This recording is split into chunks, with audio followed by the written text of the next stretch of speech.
प्यारे बच्चों, आज हम क्लास नाइन्थ की मैथ में 3.1 देख रहे हैं। और 3.1 का आज पहला प्रश्न हम कर रहे हैं। और उस प्रश्न में ये दिया है, आपके पास एक लैंप है जो मेज पे रखा है। स्टडी आपकी क्या मतलब, एक टेबल है, तो उस टेबल पे क्या रखा हुआ है, एक लैंप रखा हुआ है, ठीक है। तो उस लैंप की आपने क्या स्थिति दिखानी है और दोस्तों को या और लोगों को और जानकारी देनी है। तो उसकी इस लैंप की स्थिति क्या है, इसे आप औरों को मतलब वो बताएंगे। तो आप किस टाइप से बताएंगे, ये आपका प्रश्न है।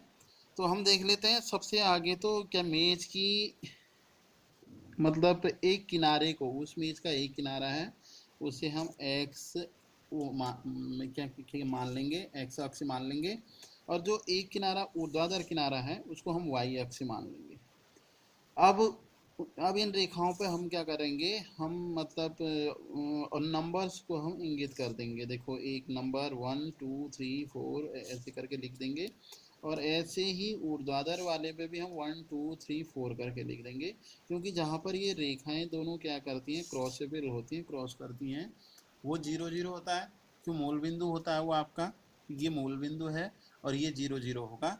अब देखेंगे, ये जहाँ पर आपका ये लैंप है, तो इस लैंप से हम क्षैतिज की तरफ आएंगे। और ये जब कहाँ पे मिल रहा है, ये आके आपका 3 पे मिल जा रहा है। और अब आ जाएंगे हम किस अक्ष की तरफ पे, ये वाई अक्ष की तरफ आएंगे। और ये कहाँ पे मिल रहा है आके, ये हमें 4 पे मिल जा रहा है।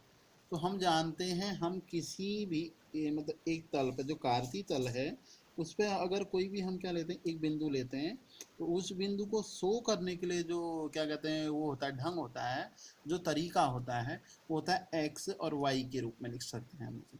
मतलब कोई भी एक पॉइंट है, यहाँ पे पॉइंट होता है, इधर पे पॉइंट होता है, या फिर अन्य जगहों पर कहीं पर भी होता है पॉइंट, तो उस पॉइंट को हम किसके रूप में लिख सकते हैं, हमेशा एक्स वाई के रूप में।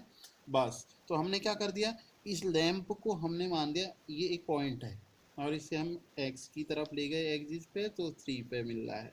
और वाई की तरफ ले गए एक्सिस पे, तो 4 पे मिल रहा है। तो क्या लैंप की जो स्थिति आ गई, वो एक्स वाई के रूप में होगी।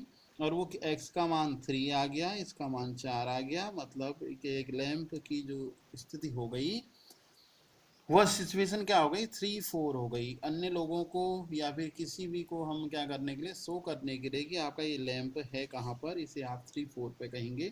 तो ऐसे ही अगर ये लैंप कहीं अन्यत्र होता, किसी और जगह पर होता, तो हमें जैसे यहाँ पर होता, तो हम इसे 5 से मिलाते, इधर 3 से मिलाते, तो हम 5 3 कहते। या अन्य बिंदु अन्य जगहों पर भी ऐसे ही करके और बिंदु इसके हो सकते हैं, लैंप की अन्य भी स्थितियां हो सकती हैं। तो ये था हमारा 3.1 का आज पहले प्रश्न का हल। इसको आप लिख लेंगे। और प्रश्न को भी क्या आप लिख लेंगे किताब में से, ठीक है। तो ठीक है बच्चों, इसको लिखिएगा। Okay, thanks.